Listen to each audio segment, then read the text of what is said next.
আসসালামু আলাইকুম সবাইকে। আজকের রেসিপিতে শেয়ার করছি মাত্র একটি উপকরণ দিয়ে তৈরি পাঁপড়। অর্থাৎ ময়দা দিয়ে খুব সহজেই কিভাবে ঘরে আপনারা পাঁপড় তৈরি করতে পারবেন সেই রেসিপিটাই আপনাদের সাথে শেয়ার করব। ছোট বড় সকলে এই পাঁপড়টা অনেক বেশি পছন্দ করে। আশা করছি আপনাদের কাছেও অনেক ভালো লাগবে। চলুন তাহলে কথা না বাড়িয়ে ঝটপট আজকের এই রেসিপিটা দেখে নেওয়া যাক।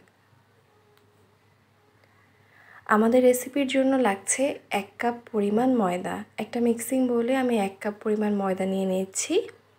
আর সেই সাথে ব্যবহার করছি হাফ চামচ পরিমাণ আস্ত জিরা, দিয়ে দিচ্ছি সামান্য পরিমাণের লবণ, অর্থাৎ আপনার স্বাদ অনুযায়ী এখানে লবণটা দিয়ে দিবেন। সব কিছুকে এবার মিশিয়ে নিতে হবে। মিশিয়ে নেওয়া হয়ে গেলে এখানে আমি পানি অ্যাড করে দিব। প্রথমে এখানে আমি টোটাল 1.5 কাপ পরিমাণ পানি ব্যবহার করছি। এবারে সব কিছুকে খুব ভালো করে মিশিয়ে নিতে হবে। এই গোলাটা একটু পাতলা হবে, যেহেতু এটা একটু ঘন হয়ে গেছে দেখতে পাচ্ছেন। খুব ভালো করে মিক্স করে নিলেই খেয়াল করবেন এটা কিন্তু অনেকটা এরকম ঘন হয়ে গেছে।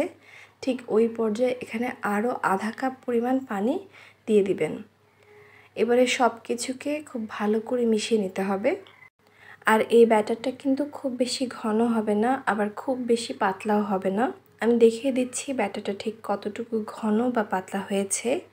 এটা তৈরি হয়ে গেছে। এখন চলুন সরাসরি চুলায় একটা প্যান বসিয়ে দিয়েছি, আর ভালো করে গরম হলেই 1 চামচ ভরে দিয়ে একটু চারপাশে ছড়িয়ে দিচ্ছি।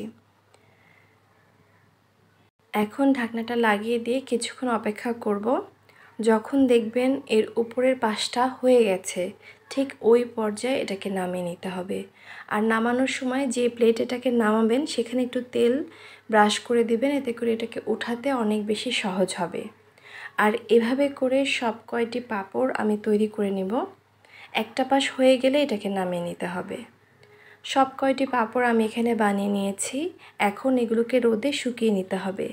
যেহেতু প্রচুর রোদ, মাত্র 2 দিনেই কিন্তু খুব ভালো করে এই পাঁপড়গুলো শুকিয়ে গেছে, আপনারা দেখে বুঝতে পারছেন। এখন চলুন এই পাঁপড়গুলোকে একটু ভেজে দেখে নেওয়া যাক। চুলায় একটা পাত্র বসিয়ে দিয়েছি, আর তেলটাকে ভালো করে গরম করে নিয়ে পাঁপড়গুলোকে ছেড়ে দিচ্ছি। কিছুক্ষণের মধ্যে খেয়াল করবেন এটা কিন্তু খুব সুন্দর করে ভেজে আসবে। একটু নেড়েচেড়ে দিতে হবে যাতে কোথাও কাঁচা ভাবটা না থাকে। আর এই তো পাঁপড়টা কিন্তু ভাজা হয়ে গেছে। এখন এগুলোকে আমি নামিয়ে নিব। আর এভাবে করে সব কয়টি পাঁপড় আমি ভেজে নিব। আপনারা চাইলে একটু বেশি করে বানিয়ে সংরক্ষণ করেও রেখে দিতে পারেন। আর এই তো সেই সাথে তৈরি হয়ে গেল শুধুমাত্র ময়দা দিয়ে তৈরি খুব সহজ একটা রেসিপিতে পাঁপড়। আশা করছি রেসিপিটা ভালো লেগেছে। ভালো লাগলে অবশ্যই ভিডিওতে লাইক, কমেন্ট এবং শেয়ার করে সাথে থাকার অনুরোধ রইল। আজকে এখানেই বিদায় নিচ্ছি। আল্লাহ হাফেজ।